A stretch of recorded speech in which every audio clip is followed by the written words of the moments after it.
Yesterday now, so it is November 1st. So it's still perhaps kind of something going on here. Anyways, so we get a look at, of course, Saori in present day. So she's indeed alive. She's indeed, a working person now. So it's not like she left the village and some sort of mysterious thing happened to her. Seemingly, she just kind of conformed to society, got a job in a office with cubicles, and as she goes on to mention, kind of a boring life by her standards. Then the coworker talks about how, there's a dangerous situation in Shibuya. Maybe it's a terrorist attack, like I just talked about. But then kind of Saori is going on here talking about, I just thought things would be different. The typical, everyone has that kind of thought one time or another. I moved to the boonies when I was a second year in junior high. So this would place Saori in the flashback when Nobara and Fumi were kids. At that point when she was answering the door, Saori in the village, she was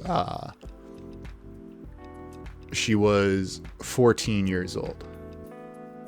13, 14 years old. Yeah. Because she kind of goes on to say, they were 7 years younger, and Nobara was 6 at the time. So yeah, it's like 13, 14 years old. But this is where things get very interesting, and it's easy to kind of gloss over this line, but she says, no, my mom is into organic stuff and spirituality. She's quite the personality, to say the least. This is what really caught my attention, and even in the Japanese, the way that we translated here, she says she's quite the personality, to say the least. She basically says in Japanese she's sort of yabai being like sort of, whoa, kind of out there, kind of quite the personality. I think that we are indeed looking at Saori Tsukumo.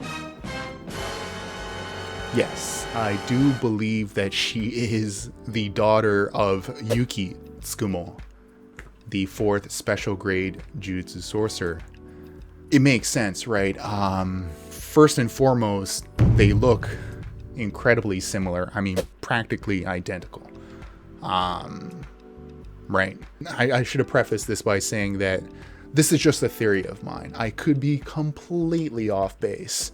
The fact that we haven't been told there's been no mention of Saori's last name. They say Saori's so many times. Even in the flashback here, when Nobara first mentions her back in chapter 40 or in chapter 6 or 7 or whenever it was, it kind of dawns on you that they never mentioned Saori's last name.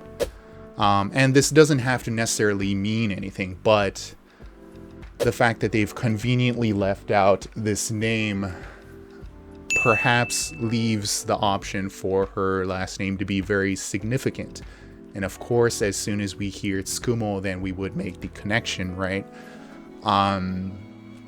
So I think it is Saori Tsukumo, and it does make sense because here she talks about how, her mom is sort of into the organic stuff and spirituality. Not to say that that's weird, but she kind of further elaborates saying that not only that, she was kind of quite the personality. She was kind of out there, which is very much a description about Yuki Tsukumo, perhaps. Now, granted, for all I know, Yuki Tsukumo could be Nobara's mom.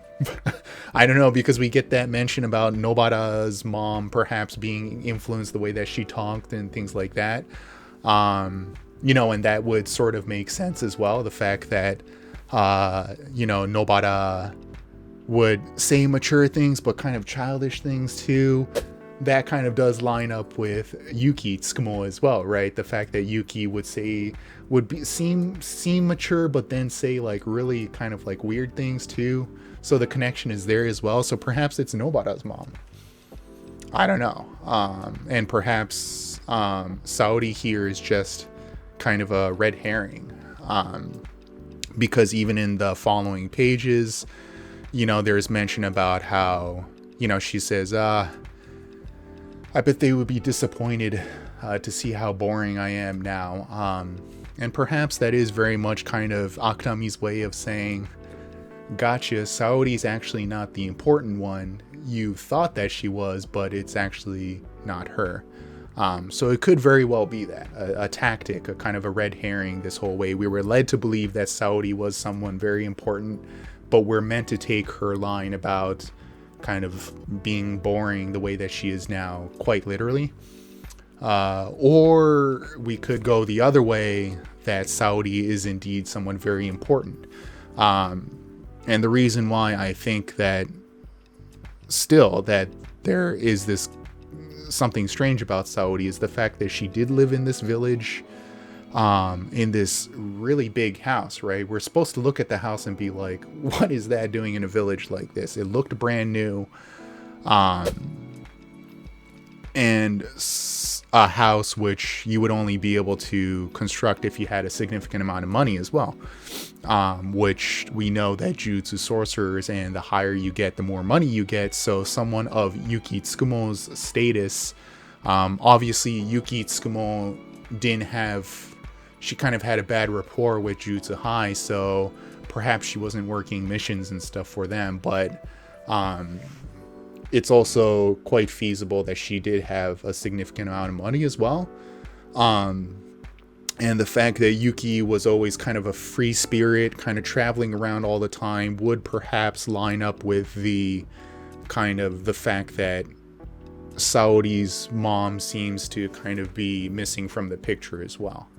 That Yuki perhaps built this house in the middle of nowhere in this village to perhaps even hide Saori. Maybe suggesting that Saori is indeed someone important, in terms of she has some sort of power, or perhaps she doesn't really have that kind of stuff, some sort of hidden power or anything like that, that she is just the daughter of Yuki Tsukumo and she's just important to Yuki. That's why she kind of hid her away here at the village. So I don't know. It could mean all sorts of things. This is all, like I said, just me kind of running my brain and kind of thinking, oh, what could it be? And we also know that Saori did garner a significant amount of unwanted attention from the villagers, right? Which it's not like Saori did anything wrong. She seemed to be kind of a kind person, but perhaps the mom making, living in the village, or kind of making checking up on Saori from time to time, garnered some very unwanted attention as well, and indirectly for her daughter as well. A personality like Yuki's, this motorcycle in this village would certainly raise a lot of red flags for the villagers. Like, look at this biker chick, crazy chick, making all this noise, building this house in this village. What does she think she's doing? We're going to take it out on her daughter. And remember, one of the kind of quirks about Tsukumo is the fact that she asks, what kind of girls are you into, right? And perhaps this is meant to be kind of a big hint, or kind of like a secret message almost.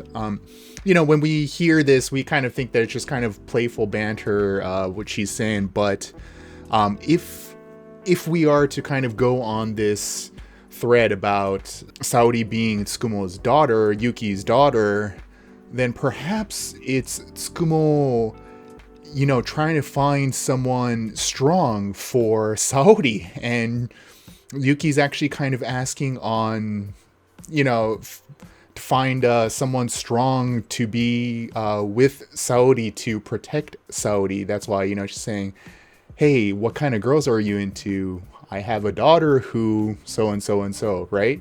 If we are to assume that Saori is indeed someone very important to Yuki, and someone that perhaps Yuki is trying to protect for many reasons, who knows? Because remember, when she says it to Toto, it's immediately after witnessing Toto take down someone who's several years older than him. He's showing that he's tough. She also approaches Geto and says, "What type of girls are you into?" Geto, she knows that he is a special grade sorcerer. And when she first approaches Toto, it's when Toto is in the 3rd grade. And Toto is 2 years older than Nobara, right? Because Toto is a 3rd year and Nobara is a 1st year. So that means that when Yuki first meets Toto, that's at the exact time, because Nobara was a 1st grader in this flashback, that means that this was at the exact same time of the flashback. So Toto would be so he's in 3rd grade. Saori is in the 2nd year of junior high. So he would be about maybe 4 years younger than Saori, certainly not out of the realm of possibility. When Yuki approaches Geto, that's when Geto is in, it's actually year 2007, right? Based on the fact that not too long after Tsukumo meets Geto, that he goes on this massacre. And that was clocked at 2007. And Geto at that time was a 2nd year in high school. And the fact that the flashback is in 2009, it would be 2 years before the flashback is when Tsukumo meets Geto. And at that time, Saori would be, I guess, like in 6th grade. And Geto would be like a 2nd year in high school, which, yeah, there is a gap, but it's 4 or 5 years. I mean, it doesn't have to happen immediately. Perhaps it's a prospect for years to come. So this is a possible kind of another piece of proof, a little piece of the puzzle to fit along with the narrative here. So it could be. I don't know. Again, I could be totally off base, but the pieces kind of line up here. So it's either that she is very significant and the daughter of Yuki Tsukumo, or she is a red herring, kind of a means to an end to tell this story about Nobara, how, as we kind of move on in the chapter here, how